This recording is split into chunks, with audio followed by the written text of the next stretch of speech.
నమస్కారం. మనం క్రిందటి ఎపిసోడ్లో దమయంతి నిద్రలేచిన తర్వాత నలుడు కనపడకపోయేటప్పటికీ బిత్తరపోయి ఆ అడవిలో ఒంటరిగా తిరుగుతూ ఒక కొండ చిలువ నుంచి తనను రక్షించిన వేటగాడి చూపులు భరించలేక అతన్ని తన శాపంతో దహించి వేస్తుంది. కొంతమంది మునీశ్వరులు కనపడి దమయంతికి నువ్వు త్వరలోనే నీ భర్తను చేరుకుంటావని అభయమిస్తారు. ఆ తర్వాత దమయంతి కొంతమంది వర్తకులతో ప్రయాణించి దారిలో ఏనుగుల దాడి నుంచి తప్పించుకొని కొంతమంది బ్రాహ్మణులతో బయలుదేరి చేది రాజధానికి చేరుకొని ఆ దేశ రాజమాత ఆశ్రయం పొందుతుంది. మనం అంతవరకు చెప్పుకున్నాం. ఇక దమయంతిని ఒంటరిగా వదిలేసిన తర్వాత నలుడు నట్టడవిలోకి ప్రవేశించి కొంత దూరం ప్రయాణించిన తర్వాత ఒక చోట భయంకరమైన మంటలు కనపడతాయి. ఆ మంటల్లోంచి మహారాజా నన్ను రక్షించు రక్షించు అని పెద్దగా అరుపులు వినపడతాయి. అప్పుడు వెంటనే నలమహారాజు ఆ మంటల్లోకి చూడగానే అక్కడ ఒక పెద్ద సర్పం చుట్టుకొని పడుకొని జాలీగా కనపడుతుంది. వెంటనే ఆ సర్పం మానవ భాషలో, మహారాజా నా పేరు కర్కోటకుడు, నారద మహాముని శాపం వల్ల ఇలా కదలకుండా ఉండిపోయాను. నలమహారాజు వచ్చిన తర్వాత నీవు రక్షింపబడతావు అని నాకు శాప విమోచనం కలిగించాడు. నేను ఈ మంటల్లో చిక్కుకొని పోయాను. నన్నెక్కడికైనా చల్లని సరోవరం దగ్గరికి తీసుకువెళ్ళినట్లయితే నేను ఎంతో ఉపకారం చేయగలను. నన్నెత్తుకుపోవటానికి వీలుగా తేలికగా మారిపోతాను అంటూ ఒక చిన్న సర్పంలాగా మారిపోతాడు. నలుడు ఆ చిన్న సర్పాన్ని పట్టుకొని నదీ తీరం దగ్గరికి వెళ్ళినప్పుడు ఆ కర్కోటకుడు ఆగు, ఇంకొక 10 అడుగులు వేయమని కోరతాడు. సరేనని నలుడు ఒక్కొక్క అడుగు వేస్తూ 10వ అడుగు వేయంగానే ఒక్కసారి ఆ చిన్న పాము పెద్ద సర్పంలా మారిపోయి నలమహారాజుని కాటేస్తుంది. ఆ పాము కాటుతో నలమహారాజు వికృతంగా నల్లగా పుట్టి చేతులతో గూనిలాగా మారిపోతాడు. అప్పుడు ఆ సర్పం, మహారాజా అకస్మాత్తుగా అన్యాయంగా కాటు వేశానని చింతిస్తున్నావా? ఇది నీ మంచి కోసమే. నీ సుందర రూపం చూసి నీకెవరు అపకారం చేయకూడదని ఇలా చేశాను. నీ శరీరంలో నా విషం ఉన్నంత వరకు యక్ష రాక్షసులు గాని, పిశాచాలు గాని, శత్రువులు గాని నిన్ను కన్నెత్తి చూడలేరు. అంతేగాక నీకింకా విషభయం ఉండదు. నిన్నెదిరించిన వారెవరూ నీతో తలపడలేరు. త్వరలోనే నీవు నీ భార్య పిల్లలతో కలిసి తిరిగి నీ సామ్రాజ్య వైభవాన్ని పొందగలవు. అవసరమైనప్పుడు నన్ను స్మరించినట్లయితే ఒక దివ్య వస్త్రం నీ దగ్గరకు రాగలదు. ఆ వస్త్రం ధరించినంతలోనే నీకు నీ నిజస్వరూపం రాగలదు. ఇంకొక విషయం, ఇక్ష్వాకు వంశంలో జన్మించిన ఋతుపర్ణుడనే మహారాజు ప్రస్తుతం అయోధ్య నగరాన్ని పరిపాలిస్తున్నాడు. నీవు అయోధ్య నగరం వెళ్ళి బాహుకుడనే పేరు మార్చుకొని ఆయన కొలువులో వంటవాడిగా, గుర్రాల శిక్షకుడుగా చేరవలసినది. నీ అశ్వహృదయ విద్యను ఆ రాజుకి సమర్పించి ఆయన దగ్గర నుంచి అక్షహృదయ విద్యను స్వీకరించు. దానివల్ల ముందు ముందు నీకు ఎంతో మేలు జరగగలదు అని చెప్పి మాయమైపోతాడు. నలుడికి అశ్వహృదయ విద్య వచ్చు. అశ్వహృదయ విద్య అంటే గుర్రాలను మచ్చిక చేసుకోవటం, వాటికి శిక్షణ ఇవ్వటం. అలాగే ఋతుపర్ణుడికి అక్షహృదయ విద్య వచ్చు. అక్షహృదయ విద్య అంటే జూదంలో నైపుణ్యాన్ని నేర్చుకోవటం. అటువంటి విద్య వచ్చిన వాళ్ళని జూదంలో శకుని లాంటి మాయా జూదగాళ్ళు కూడా ఓడించలేరు. అంతటా నలుడు కొన్ని రోజులు ప్రయాణించి అయోధ్య నగరం చేరుకొని ఋతుపర్ణ మహారాజుని కలుసుకొని, మహారాజా నా పేరు బాహుకుడు, గుర్రాల రక్షణలో శిక్షణలో ఆరితేరిన వాణ్ణి. ఎంతటి పెంకి గుర్రాన్నైనా మచ్చిక చేసుకోగలను. అంతేకాక నాతో వంట చేయటంలో పోటీ పడేవాళ్లే లేరు. ఇంకా ఎన్నెన్నో కళల్లో ప్రావీణ్యం కలవాణ్ణి. మీ వంటి వారి వద్ద సేవలో చేరినట్లయితే నా నైపుణ్యానికి తగిన ఫలం లభించగలదని ఇక్కడికి వచ్చాను. నన్ను అనుగ్రహించి మీ కొలువులో చేర్చుకోమని ప్రార్థిస్తున్నాను అని కోరతాడు. ఋతుపర్ణుడు అంగీకరించి నలుణ్ణి తన దగ్గరున్న అశ్వాలను చూసుకోమని, వాటిని ఇంకా వేగంగా పరిగెట్టేటట్లు శిక్షణ ఇవ్వమని ఆజ్ఞాపిస్తాడు. ఆనాటి నుంచి నలుడు గుర్రాలకి శిక్షణ ఇస్తూ అలాగే మంచి మంచి వంటలతో అందరినీ సంతృప్తి పరుస్తాడు. అతనికి వార్ష్ణేయుడు, జీవలుడు అనే 2 సహచరులు తోడయ్యారు. వార్ష్ణేయుడు అంటే మనకి గుర్తుందా? దమయంతి ఎప్పుడైతే నలుడు జూదంలో ఓడిపోతున్నప్పుడు ఆ రథసారథిని పిలిచి తన పిల్లల్ని ఇద్దరిని పుట్టింటికి పంపిస్తుంది కదా, అతనే వార్ష్ణేయుడు. ఆ రథసారథి పిల్లల్ని అక్కడ దింపేసి మళ్ళీ తిరిగి వచ్చినప్పుడు అప్పటికే నలుడు ఓడిపోయి అరణ్యపాలైపోతాడు. ఈ వార్ష్ణేయుడికి ఆ పుష్కర మహారాజు దగ్గర రథసారథ్యం చేయటం ఇష్టం లేక అయోధ్య నగరం వచ్చి ఋతుపర్ణుడి దగ్గర జాయిన్ అవుతాడు. కానీ నలుడు ప్రతి క్షణం దమయంతిని తలుచుకొని కుమిలి కుమిలి దుఃఖిస్తాడు. ఒకరోజు అర్ధరాత్రి నిద్ర పట్టక దమయంతిని గుర్తుకు తెచ్చుకొని భోరున ఏడుస్తూ పెద్దగా, అయ్యో దమయంతి, నీవే నా ప్రాణం. ఆ ఘోరారణ్యంలో ఎక్కడో చిక్కుకొని పట్టెడన్నం కూడా దొరకకుండా అవస్థలు పడుతున్నావా? ఏమైనా క్రూర జంతువుల బారిన పడ్డావా? లేక క్షేమంగా తల్లిదండ్రులను చేరుకుందా? అయ్యో నీకంతటి అదృష్టమా?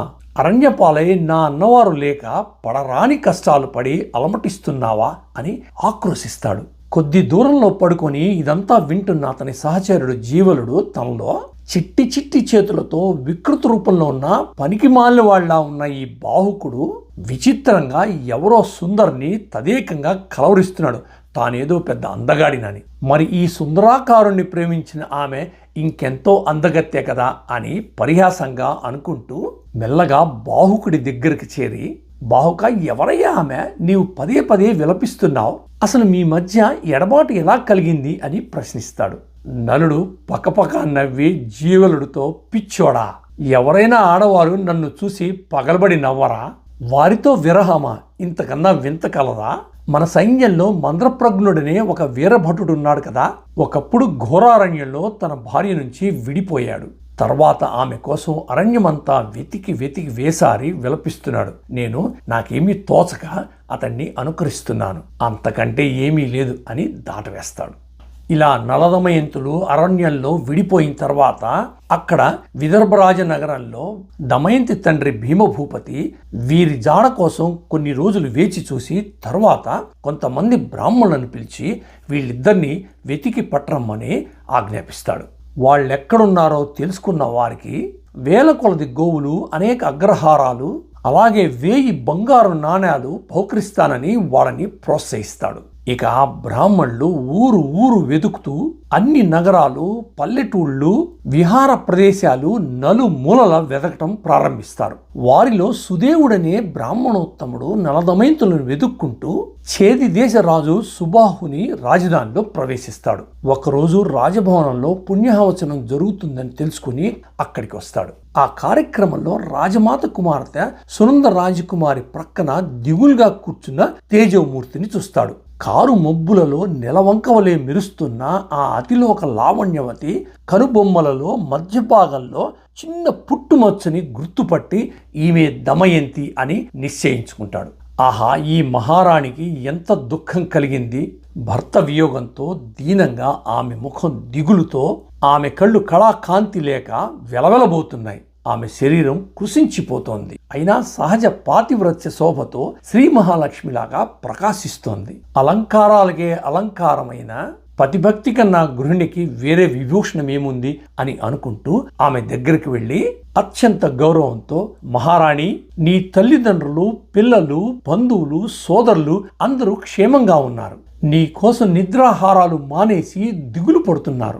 నేను నీ సహోదరుడి ఆప్తమిత్రుడను. నా పేరు సుదేవుడు. మిమ్మల్ని వెతుక్కు రమ్మనమని, వెంట పెట్టుకు రమ్మనమని నన్ను పంపించారు. కానీ నాకు నిన్ను మాత్రమే కలుసుకునే అదృష్టం లభించింది. తల్లి, ఈ నాడెంత మంచి రోజో కదా.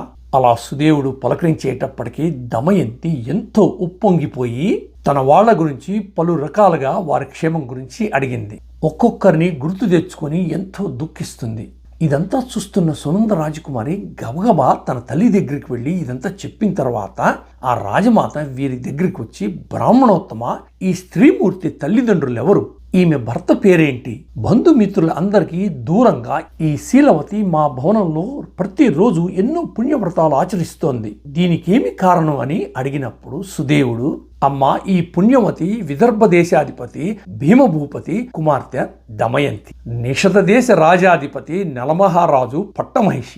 దురదృష్టవశాత్తు నలమహారాజు జూదంలో సర్వస్వం పోగొట్టుకుని దమయంతితో అరణ్యపాలయ్యాడు. అప్పటి నుంచి భీమభూపతి కూతురు అల్లుడు జాడ తెలియక వారిని వెతికి పట్టరమ్మని బ్రాహ్మణోత్తములు ఎందరినూ పురమాయించాడు. వారిలో నాకు మాత్రమే దమయంతిని కలుసుకునే అదృష్టం లభించింది.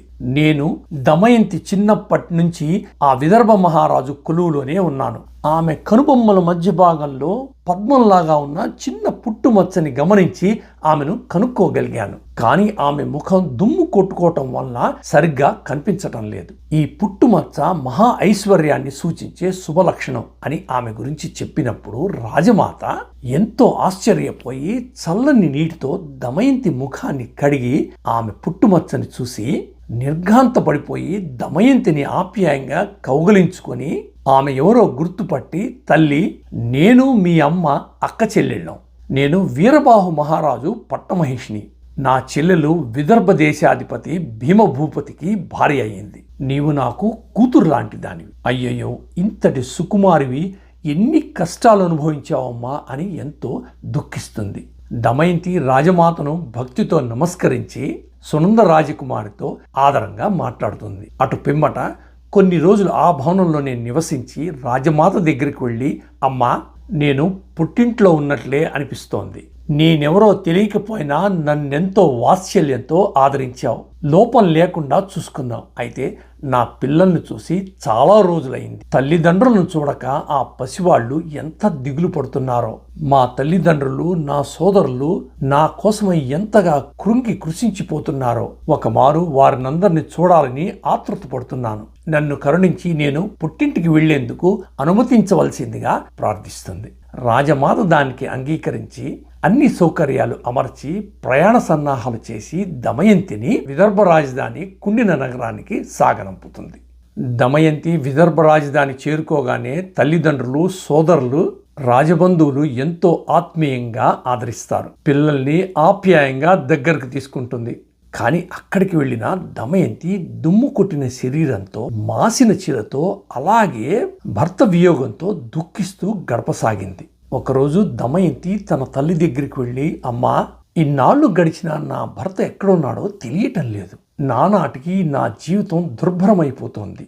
నేనిక జీవించి ఉండాలంటే నా భర్తను వెంటనే వెదికి వెంటబెట్టుకు రమ్మనమని బ్రాహ్మణోత్తములని పంపించవలసిందిగా ఎంతో దీనంగా, దుఃఖంగా అడిగినప్పుడు దమయంతి తల్లి తన భర్త భీమ మహారాజుకి చెప్తుంది. వెంటనే భీమ మహారాజు కొంతమంది బ్రాహ్మణులను పిలిచి నలమహారాజును అన్వేషించి తోడుకొని తీసుకురావాల్సిందిగా ఆజ్ఞాపిస్తాడు. అప్పుడు దమయంతి ఆ బ్రాహ్మణులతో, మహనీయులారా, నలమహారాజు ఎన్నో కష్టాలు పడుతూ మారువేషంలో ఉండవచ్చును. అందువలన మీరు పల్లెటూళ్లలో, నగరాలలో, పట్టణాలలో పలువురు గుమికూడిన చోట ఇలా చాటింపు వేయండి. ఓ జూదరి, నిత్య సత్య వ్రత పరాయణుడవు కదా నీవు.